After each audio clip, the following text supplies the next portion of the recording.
नमस्कार, आप देख रहे हैं सी न्यूज और मैं हूं ज्योति अरोड़ा। आइए नजर डालते हैं इस वक्त के न्यूज बुलेटिन पर। इस वक्त हमारे संग मौजूद हैं कांग्रेस के काफ़ी वरिष्ठ नेता और हम इनसे जानते हैं कि जो प्रियंका गांधी ने ट्विटर पर ट्वीट किया था इसको लेकर इनका क्या कहना है। सर, प्रियंका गांधी जी ने ट्विटर पर ट्वीट किया था कि 48 घंटों में 28 कोरोना पॉजिटिव की मौत हो चुकी है। सर, आपको इसका क्या कहना है? देखिए, मेरा कहना है कि जिस तरीके से ये आंकड़ों का खेल प्रदेश सरकार कर रही है कि एक्चुअल में कुछ और होते हैं और आंकड़े कुछ ये देते हैं।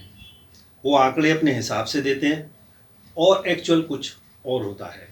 इस संबंध में मैं आपको बताना चाहता हूँ कि एक प्रमुख सचिव मुख्यमंत्री कार्यालय से लेटर इशू हुआ था जिसमें कि उन्होंने खुद ही ये माना है, जिसमें उन्होंने प्रमुख सचिव स्वास्थ्य व परिवार कल्याण उत्तर प्रदेश शासन व प्रमुख सचिव स्वास्थ्य शिक्षा उत्तर प्रदेश शासन को लिखा है, जिसमें उन्होंने खुद आंकड़ों के बारे में बताया है कि ये आंकड़े गलत आ रहे हैं। तो अपने आप में पहले सरकार समझ ले।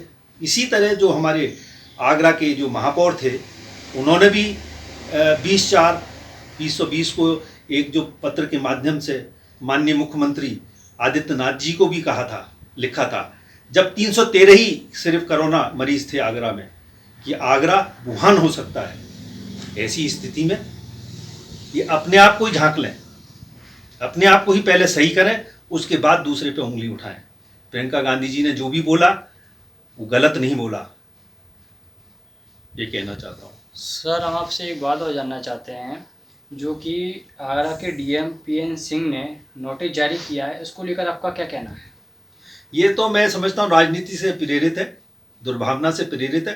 ये नोटिस दिया जाना नहीं चाहिए, क्योंकि जो भी खबर आई वो अखबारों के माध्यम से आई, जिसमें कि अखबार वालों ने ही खुद ही कहा है कि आगरा में इतनी मौतें हो गई और इतने % मौतें हो रही हैं। तो ये अपने आप में सेल्फ एक्सप्लेनेटरी है। सर, एक बात और, काफ़ी जगह पे इसे चर्चा हो रहा है कि थानों के अंदर पार्टियों पे अलग अलग पार्टी जो है क्या नाम है, प्रियंका गांधी को लेकर कार्रवाई की मांग की जा रही है। सर, इसको लेकर आपका क्या कहना है? अरे सब ये राजनीति से प्रेरित है, ये अपने अपने राजनीति की रोटी सेकना चाहते हैं। भाई, उन्होंने एक आगाह किया, क्या गलत क्या कहा? यदि मान लीजिए कोरोना से आगरा संक्रमित है और आगे जाके ये बहुत ही बड़ा रूप ले सकता है, तो इसमें तो पॉजिटिव लेना चाहिए, सकारात्मक तरीके से लेते हुए उस पर कार्रवाई करनी चाहिए, उसमें ज़्यादा से ज़्यादा टेस्टिंग किया जाए। श्रीमती प्रियंका गांधी वाड्रा जी, जो हमारी अखिल भारतीय कांग्रेस कमेटी की राष्ट्रीय महासचिव उत्तर प्रदेश प्रभारी हैं, तो आगरा भी तो उत्तर प्रदेश में आता है, तो उनका अधिकार बनता है। और आगरा आए या ना आए, कोई भी क्षेत्र आए, यदि कोरोना से प्रभावित है तो उसके बारे में आवाज़ उठनी चाहिए, और उसके बारे में आवाज़ उठे तो उसको उसका संज्ञान में सरकार को लेना चाहिए और उस पर जल्दी से जल्दी सुधार करना चाहिए।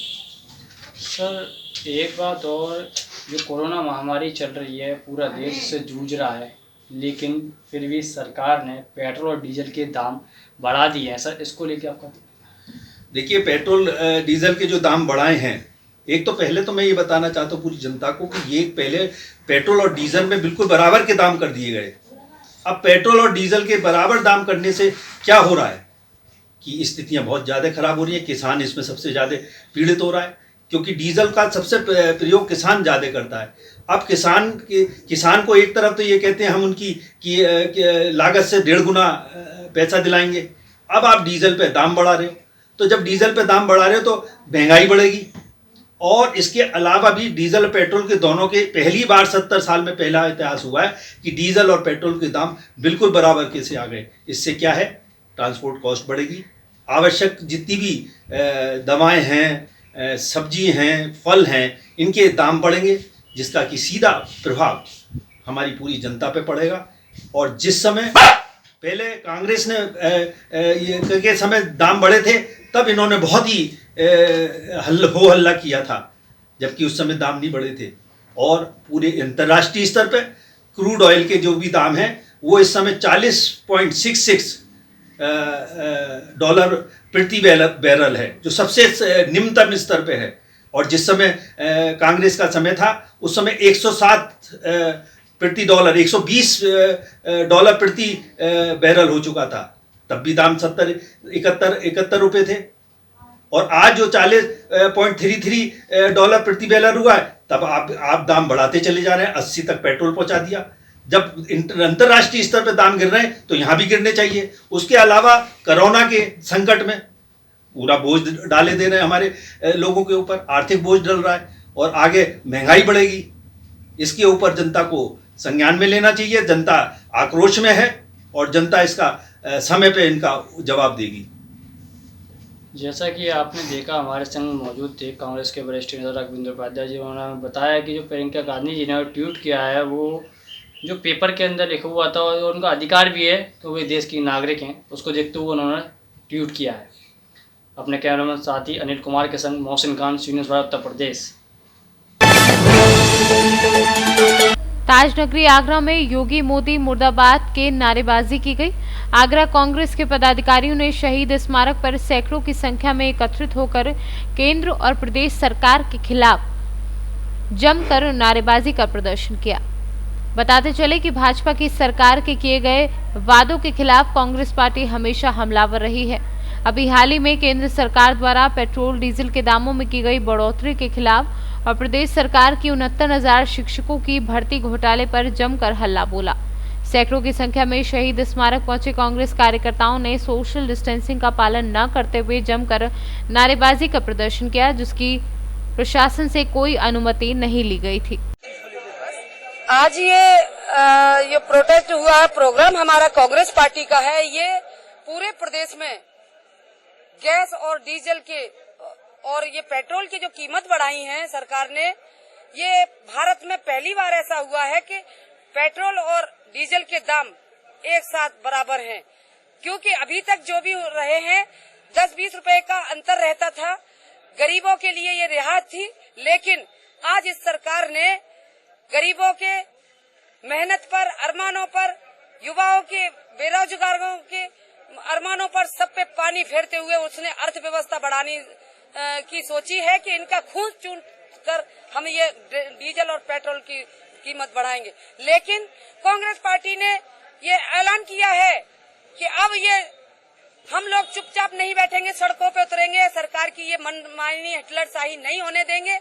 क्योंकि लॉकडाउन में जिस तरीके से लोग आज परेशान हैं, घरों में बैठे हुए हाथ पे हाथ रख के, चाहे वो गरीब हो, चाहे वो मजदूर हो, युवा हो, बेरोजगार हो, हर वर्ग परेशान है घरों पर। आज आप देख रहे होंगे आगरा की वो हालत है कि आगरा मॉडल कहा जाता था, लेकिन आगरा के ही यहाँ के जो फीताशाही है वो नौकरशाहियों पे हावी हो रहे हैं और वो ये हालत पैदा कर रहे हैं कि इस लॉकडाउन में कई लोगों की जानें जा रही हैं।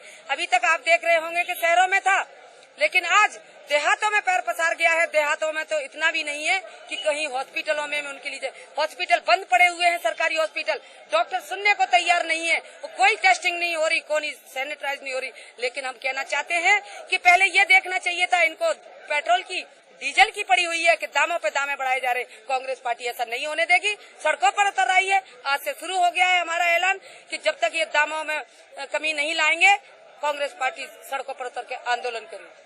जय हिंद, जय भारत। द्वारा जो है ये प्रोटेस्ट कर रहे हैं कि डीजल और पेट्रोल के दामों में भारी बढ़ोतरी की गई है और जो 69,000 शिक्षकों के संबंध में इन्होंने जो है ज्ञापन दिया है, उस ज्ञापन को जो है जिलाधिकारी महोदय के संज्ञान में लाते हुए इस पे कार्रवाई के लिए जो है बता दिया जाएगा। उसके संबंध में जो प्रत्यक्ष जो है कार्रवाई की जाएगी। जो इन्होंने धरना प्रदर्शन किया, क्योंकि अनुमति इसमें है नहीं, तो कार्रवाई जो थाना स्तर से इसमें की जा रही है। नहीं, इसमें कोई परमिशन इनकी नहीं है, तो इसलिए इस पे जो है कार्रवाई की जाएगी। आगरा से सीनू संवाददाता मोहसिन खान की रिपोर्ट। इस वक्त के न्यूज बुलेटिन में फिलहाल इतना ही। देश और दुनिया की तमाम बड़ी खबरों के लिए आप देखते रहिए सी न्यूज। हर खबर आपके साथ, आपके हाथ।